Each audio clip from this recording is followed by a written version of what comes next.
East-West. Mr. Speaker, rail passengers across the UK and in the North East will be facing huge disruption. Do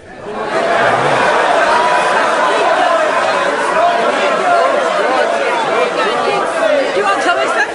No, we don't. But on the eve of the biggest rail dispute in a generation, it's emerged that ministers have not held any talks whatsoever since March. So, Mr. Speaker, I ask the Prime Minister. You don't out. I ask the Prime Minister, has he met with trade unions and employers in the rail industry to attempt to bring this dispute to an end? Yes or no? Mr. Speaker, I noticed that what the one union baron was asked about this. He said, "I don't negotiate with the Tory government," is what he said. That's what they said, Mr. Speaker. We all know how much money the Labour front bench take from the RMT, Mr. Speaker. We know why they're sitting on their hands during Labour's rail strikes. They should come out and condemn it, Mr. Speaker. The government aren't talking to them, are they? No, but is there any point in the government talking to them? This is a sort of illusion, isn't it? That this is a in the government past, thing. It's been privatised. In the past, especially when it was a nationalised industry, the government has certainly been talking to them. Well, the Department for Transport and Grant Shapps, Transport Secretary, or whoever Transport Secretary is these days, surely should be talking to the union, and then using that, putting some pressure on the train operating companies to agree to their terms. But I suppose we've got a situation here where you've got these big shareholder train operating companies in the middle between Railtrack, which is nationally owned, and the passengers, and they have to get their pound of flesh. Every year they've got to make more and more money. Well, this is the RMT's case. They're trimming down the staff. Well, as you know, during the pandemic, in actual fact, the privatised rail companies effectively had to be taken over by the government because they weren't making any money. Are, and I talked to Steve Hedley in a minute about that. Yeah, but so in other words, they call it modernisation. This is what annoys me. They are modernising. Now, we're modernising by getting rid of guards, which means there's only one driver on a train. They're getting rid of all the staff from the stations. Yeah. They are turning the whole thing into some sort of automated. They're even trying in some cases in London to use automatic trains with no drivers at all. Well, that's right. And this isn't modernisation. It's sweating the assets to make the maximum out of them for private profit. Absolutely correct. Anyway, so I spoke earlier today to former Rail Maritime Transport Union Deputy General Secretary Steve Hedley about the coming strike and asked him many of these points. So this, I hope, will fill in the gaps left by the useless London media in not really explaining what this strike is about, just going on and on and on, belly aching basically about, we won't be able to get to work on the train, isn't it terrible? Well, actually, what about the fact that human beings work on these railways and that they need to be well looked after, and we would rather like it as passengers that they're well looked after so that they're happy in their work, they do a good job, and we are kept safe on the trains.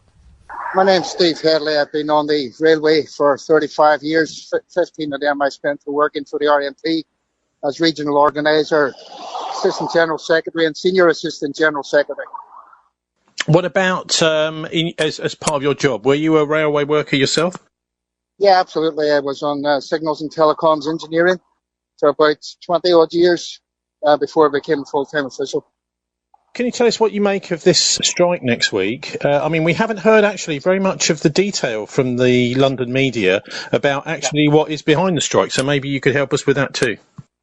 Well, there's a couple of things behind the strikes. There's firstly the pay rise. People have had a pay cut effectively for the past 3 years, inflation's rampant, and they haven't had a pay rise at all, so their wages have gone down by about 25% in real terms.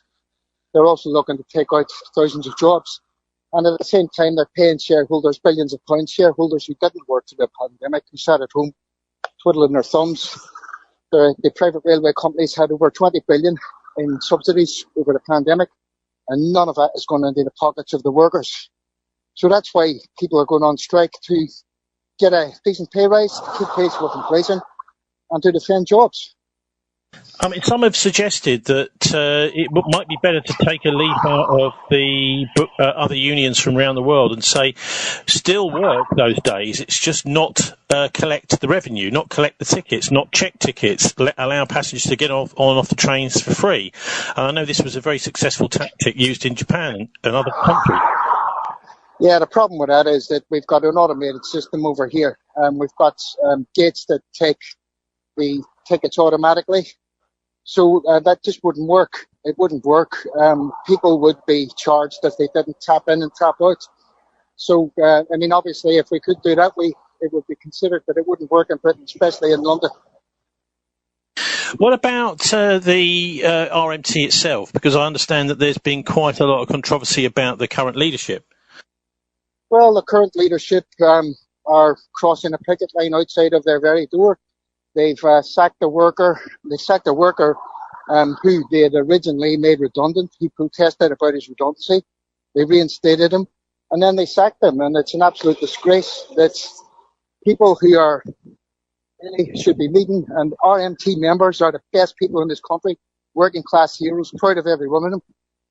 The leadership are letting them down badly. The idea of having less and less staff, I mean, this has obviously happened since the hundreds of thousands of people worked on the railways back in the 1960s. Don't you think it's inevitable that the whole thing is going to become pretty much automatic with contactless payments everywhere and automatic barriers? There's no real need for staff. Well, the thing is, the automatic barrier can't actually help somebody if they're in trouble, can't help passengers on or off trains, can't evacuate if there's an emergency. Like we've seen in Manchester, the bombing in Manchester, if we had more staff on hand, and if we had less staff on hand, the difficulties would have been far greater people injured and killed maybe. So we need staff there for safety reasons and to reassure the travelling public. We're not against technology at all. Technology is a part of life, but what technology should be used for is to make everyone's life easier, to cut down hours that people have to work, and have productivity which workers can be paid. But what we have now at the minute is we've got a very depleted workforce. The railway is running on overtime, and they want to get rid of thousands of people. And those that are left will just have their terms and conditions torn up, so they'll have to work longer hours, they'll have to work more weekends, and their work-life balance will go down the drain. Look, I mean, for example, on trains themselves, we quite often find trains operating with only one person on nowadays. What's the problem with that? Is there any problem at all? Well, if you look at what happened several times, we've had guards who have been on trains who have evacuated in an emergency. So we need two people. The very, very least, we need two people on a train in case of an emergency. If the driver becomes incapacitated, if the driver cannot reach the customers and the travellers in the train, then the guard is the person to do that. And we've had several examples of guards evacuating trains all on their own. And what about at stations? Do we really need people there? Well, how are disabled people got to access trains? We've got 40% of the stations in Britain are non-accessible to unaided disabled people, and we need people there to help people get on and off trains, and we need people there to ensure safety. The train operating companies, what we've seen quite a few of those have to be renationalised, which is quite shocking under a Tory government. Can you just take us through which ones are now actually under public ownership and why? So we've got LNER, London North Eastern Railway, East Coast Main Line has come back in. We've got GTR in the south, and they've come back in because basically they've milked the billions of pounds in subsidies that the government have given them, all during, since the 27 years of privatisation. They've been involved in one form or another, milking our industry, paying out the shareholders billions. And when the pandemic came along, and they were guaranteed a profit anyway, don't get me wrong, but the absolute incompetence that they displayed meant that the government, even this Tory government, ideologically opposed the renationalisation, had to take those franchises back off them because they were run so badly. Finally, Steve, what message would you have for passengers who are going to be frustrated next week? The whole of Britain needs a pay rise. We understand it's frustrating for you. But what we want to do is get everybody a pay rise. We want to smash this glass ceiling that they've put on workers' wages. We can't see the continued redistribution of wealth from the poor to the rich. All workers in Britain deserve a pay rise. You stand with us, we'll stand with you. Okay, Steve Hedley, thanks very much for joining us. Thank you. Well, that was refreshing, wasn't it? It's about, in the past, people used to know that when people went on strike, it was a reason, and there was an automatic sympathy. And we need to get that kind of mentality back. Well, I think it's difficult, isn't it, when the mass media just sort of talk about, they're causing disruption. And also, one of the things that really doesn't help is when the Labour Party doesn't back them. The Labour Party are going to do that because they're trying to triangulate. The RMT might very well say, well, why should we fund you then? So that's an issue that would have to be, this is an issue, isn't it? But in the past, there would have been a more robust attitude from the Labour Party as well. It's, look, we are the Labour Party, and if people need to go on strike, then we will support it. They're supposed to be the Labour Party, and here are people who are fighting back against the cost of living crisis, trying to maintain their pay and conditions. But Keir Starmer is looking the other way. What they're trying to say is what should happen is a negotiation to avoid a strike, which. You could say that they ought to be cheering it on, but you can see that they're going to say that. But it's at the end of the day, it's not what they say; it's what we do that counts. Well, it is what they say. Themselves. I mean, actually, if Starmer was to stand up in the House of Commons and say what we just heard from Steve Hedley, for example, that rail workers have had to suffer a 25% loss in wages over the last 2 years, whilst the shareholders who haven't not been working through the pandemic have been raking it in, then, I mean, surely, why can't he say things like that? Because he's not Jeremy Corbyn. Jeremy Corbyn is saying things like that. That's But exactly what he's saying. Nobody's listening to Jeremy. That's why he was supposedly, I suppose, never going to be allowed to become Prime Minister. Do you think they'll get what they want, the rail workers? They've got a very strong case, and they are actually very difficult to, they're talking about bringing agency workers in. That's what Shaps is talking about. But it's not so straightforward. And there's also, I think some of the guy there was talking about when he was working on the railways, working in signalling. I think a lot of the signal people are coming out, more senior people. If they come out, the trains will not run. Same as the NACODs had come out during the miners' strike. But, I mean, they were the safety I people. think the railway workers are feeling like they're boiled frogs, aren't they? Bit by bit, they're just being gotten rid of, their pay and conditions eroded, erased. They're being taken for granted, whilst the people that the railways are really there for are the shareholders. This is something that Michael Hudson was talking about. We keep talking about Michael because he's such a key figure in understanding how this economy works. The railways are being financialised, and so the people with the power are taking every single penny they can out of it, and the workers, the people that actually do the work on the railways, are literally expendable. I mean, these are they're not even treated like human beings anymore. What's extraordinary is that the privatised railway gets more subsidy from the government than the nationalised railway used to get. So in actual fact, it's not even an industry that makes money on its own terms. And of course, the big loss maker is all the commuter trains into London. You'd think that would make a load of money, but it doesn't, because you've got to have a massive infrastructure going all the way out to Carshalton and wherever, and it's only used twice a day.